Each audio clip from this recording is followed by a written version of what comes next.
آج سے تقریب 10 سال پہلے 2012 ربیع الاول کا غالباً مہینہ تھا، اور اس سے کچھ دنوں پہلے امیر اہل سنت سے ملاقات ہوئی۔ تو امیر اہل سنت نے خواہش کا اظہار کیا کہ میری تمنا ہے کہ ترکی میں دعوت اسلامی کا کام شروع ہو۔ تو ہم نے ایک چیز دیکھی ہے کہ مرشد کی زبان سے جو نکلتا ہے نا، اللہ پاک اپنے کرم سے وہ پورا فرما دیتا ہے۔ تو پھر میں نے کہا حضور آپ دعا کر دیں اور مجھے ترکی جانے کی سعادت ملے۔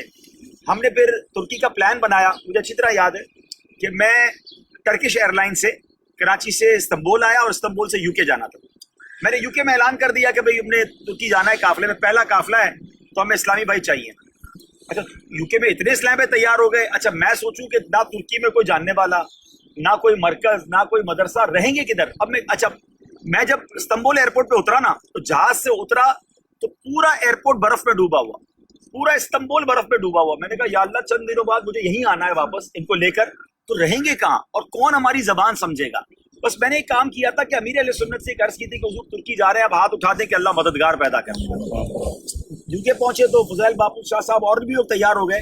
میں نے کہا بریک لگائیں، ورنہ 50 60 70 اسلامی بھائیوں کو لے کے ترکی جائیں گے جس ملک میں کوئی جاننے والا ہی نہیں، وہ کیا ہوگا؟ تو ہم نے توڑے کر کے 19 اسلامی بھائی پھر بھی ہو گئے۔ اچھا اب جس دن ہمیں یو کے سے استنبول آنا تھا، یقین کریں ایک رات پہلے مجھے کال آتی ہے افریقہ سے، پاکستان سے نہیں، افریقہ سے کال آتی ہے کہ آپ لوگ استنبول جا رہے ہیں۔ میں نے کہا ہاں، کہاں ٹھہریں گے؟ ہم نے کہا پتہ ہی نہیں ہے، کدھر جائیں گے پتہ نہیں ہے۔ کہا ٹھیک ہے، آپ یہ بندے کا نمبر نوٹ کریں، آپ کو ایئرپورٹ پر گاڑیاں لینے پہنچ جائیں گے۔ ہم جیسے ایئرپورٹ پر پہنچے، آل آف دا سڈن ہم اس بندے کو نہیں جانتے تھے، مراد نام تھا، ترکش بندہ ہمارے 19 لوگوں کے لیے گاڑیاں لے کر آئے، ہمیں گاڑیوں میں بٹھا کر ایک مدرسے میں لے کر گئے، جب بستر بچھے ہوئے تھے، کھانا تیار تھا۔ ہم 5 دن رہے یا 6 دن رہے، اگر میں کہوں مبالغے کے ساتھ تو ہمارا 1 لیرہ خرچ نہیں ہوا۔ ہمارا ٹرانسپورٹ، ہمارا کھانا، ہماری رہائش وہ 5 دن اویلیبل تھی۔ یہ اتنی روحانیت تھی اس قافلے میں۔ اچھا ہم جدھر جاتے تھے ادھر ایک ہی دعا کرتے تھے کہ ہمیں کوئی مددگار مل جائے۔ فرسٹ ڈے ہمیں کسی نے کہا کہ آپ نے اگر کام شروع کرنا ہے تو سیدنا ابو ایوب انصاری کے روزے پہ چلے جائیں۔ ہم وہاں پہنچے، ہم نے ایک کام کیا تھا، ہم ایک رسالہ ٹرانسلیٹ کروائے کے لائے تھے، غفلت نام کا رسالہ تھا امیر اہل سنت، اس کو ترکش میں ٹرانسلیٹ ارجنٹ کروایا اور 500 تقریباً ہم رسالے لے کر آ گئے۔ اچھا ہم سب نے سبز امامے پہنے ہوئے تھے، ہمیں نہیں اندازہ تھا کہ ترکی کے لوگ سبز امامے سے کتنی محبت کرتے ہیں۔ ہم جب سیدنا ابو ایوب انصاری کے روزے پہ پہنچے نا، تو لوگ اس طرح ہم سے مل رہے تھے جیسے برسوں سے جانتے ہیں۔ اچھا ہمارے امامے کو کوئی چوم رہا ہے، کوئی ہمارے ہاتھ کو چوم رہا ہے، ہم نے رسالے تقسیم کرنا شروع کیے۔ تو تھوڑی دیر ہوئی تو ایک صاحب کہتے ہیں کہ آپ پورے قافلے والوں کو ناشتہ میں نے کرایا، یعنی سید ابو ایوب انصاری میزبان رسول، ہم پہلی بار مہمان تھے، ہماری میزبانی شروع ہو گئی۔ اچھا وہ صاحب ہمیں ناشتے کے لیے لے گئے، نہ وہ ہماری زبان سمجھے نہ ہم ان کی زبان سمجھے، ہم اشاروں میں باتیں کر رہے ہیں، انہوں نے ہم سب کو ناشتہ کرایا۔ اچھا اب ہم اور کیا کریں، ہم مزارات پہ جاتے رہے، حاضری دیتے رہے۔ اس کے بعد دوسرے دن جب سید ابو ایوب انصاری کے پاس گئے تو اور لوگ آ گئے کہ ہم آج آپ کو ناشتہ کرائیں گے، ہماری میزبانی چل رہی ہے، ادھر مدرسے میں گاڑیاں، کھانا سب ریڈی۔ اچھا اب ادھر چلتے چلتے ہم بولے یا اللہ کوئی ایک ایسا بندہ مل جائے جو ہمارے ترکی میں ہمارے مدنی کاموں کو لے کے چلے۔ اللہ پاک نے ہمیں شاہد بھائی سے ملایا۔ اچھا شاہد بھائی بھی اپنے کسی کام سے ترکی آئے ہوئے، یہ روڈ میں سبز امامہ پہن کے جا رہے ہیں۔ ہم نے کہا یہ ہمارے علاوہ کون گھوم رہا ہے بھائی، اس کو بلاؤ۔ خود تو پکڑا، انہوں نے کہا میں رشیا سے آیا ہوں، مجھے ترکی زبان تھوڑی تھوڑی آتی ہے۔ ہم نے کہا بس آج سے آپ نے دعوت اسلامی کا کام کرنا۔ پھر ہم نے یو کے والوں کی ذمہ داری لگائی کہ یو کے والے اب یہاں آتے رہیں گے۔ آج پورے 10 سال ہو گئے، الحمدللہ اللہ نے وہ دن دکھایا کہ آج دعوت اسلامی کا مرکز بن گیا، 4 مرکز بن گئے، یہاں قافلوں کی ریل پہلے، اتنے ترکش مبلغ آ گئے۔ اچھا اب جو میں یہ پورا واقعہ بیان کیا اس کی ایک اور وجہ بھی ہے۔ ابھی ہم جس بازار پہ جا رہے ہیں، جنہوں نے مدنی چینل پر وہ منظر دیکھا ہے، یہ اسی قافلے کے اندر کچھ ایسی باتیں ہوئی ہیں جو اسپیچ لیس کر دیتی ہیں۔ ہم ابھی جائیں گے حضرت ابی شیبہ رضی اللہ تعالیٰ عنہ کے مزار پر، صحابی رسول ہے۔ ہم ان کے مزار پر گئے، ہم نے تو نارمل دعا کی، ہاں یہ ضرور تھا کہ ہمارے تقریباً قافلے والوں کی آنکھیں اشکبار تھی۔ ہم واپس چلے گئے پاکستان۔ جب پاکستان واپس گئے تو وہاں مدنی چینل کے ایڈیٹر نے جب ایڈٹ کرنے وہ بیٹھا تو انہوں نے مجھے کال کی کہ عبدالعزیز بھائی آپ آئیے۔ جب میں ان کے دفتر میں گیا تو کہا یہ آپ کو کیا نظر آ رہا ہے؟ تو میں نے کہا یہ تو ایسا لگ رہا ہے کیمرہ مین کا ہاتھ ہل رہا ہے۔ کہتے نہیں کیمرہ نہیں ہل رہا ہے، ساری پکچر اسٹل ہے، مزار شریف ہل رہا ہے۔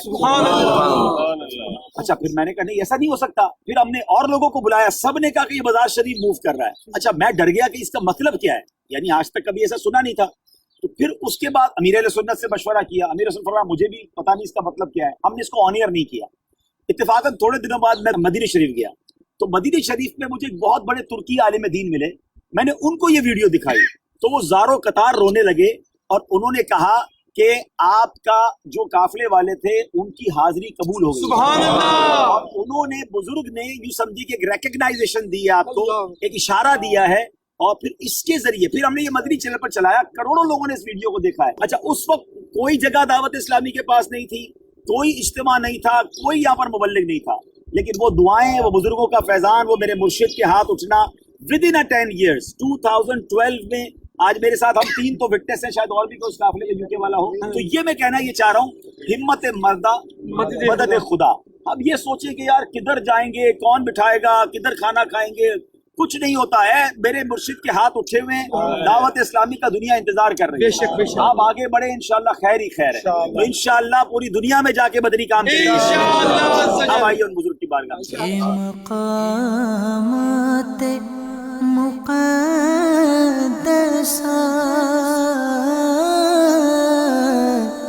یہ مقامات مقدسہ سب سے اولا ہمارا نبی، سب سے بالا ہمارا نبی، اپنے مولا کا پیارا ہمارا نبی، اپنے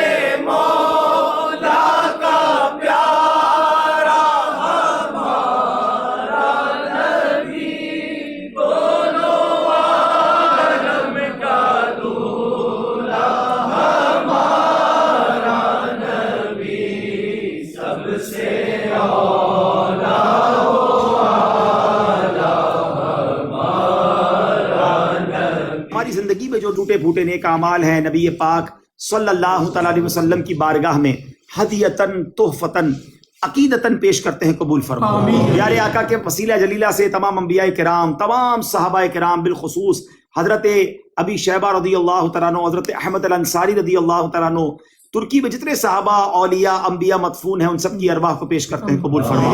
والدین مصطفیٰ، شہدائے کربلا، شہدائے بدر، شہدائے احد کی بارگاہ میں پیش کرتے ہیں، قبول فرما۔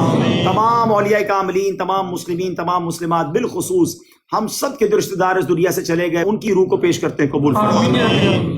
اے رب کریم، ہم گناہ گاروں کی اس پاک دربار پر حاضری قبول فرما، ہمارے صغیرہ کبیرہ گناہ معاف فرما، ہماری، ہمارے ماں باپ کی اور نبی پاک علیہ الصلوۃ والسلام کی ساری امت کی بخشش فرما، ہمیں حاسدوں کے حسد سے بچا، بد نظروں کی بد نظری سے بچا، شیطان کے شر سے بچا، جادو ٹونے آسیب سے بچا، زمینی اور آسمانی بلاؤں سے بچا، زلزلوں، طوفانوں، وائرسوں سے بچا۔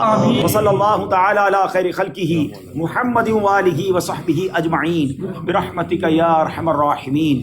لا الہ الا اللہ محمد رسول اللہ۔ حضرت ابو بکر بھی جنتی جنتی، اور عمر فاروق بھی جنتی جنتی، عثمان غنی جنتی جنتی، مولا علی جنتی جنتی، ہر صحابی نبی جنتی جنتی۔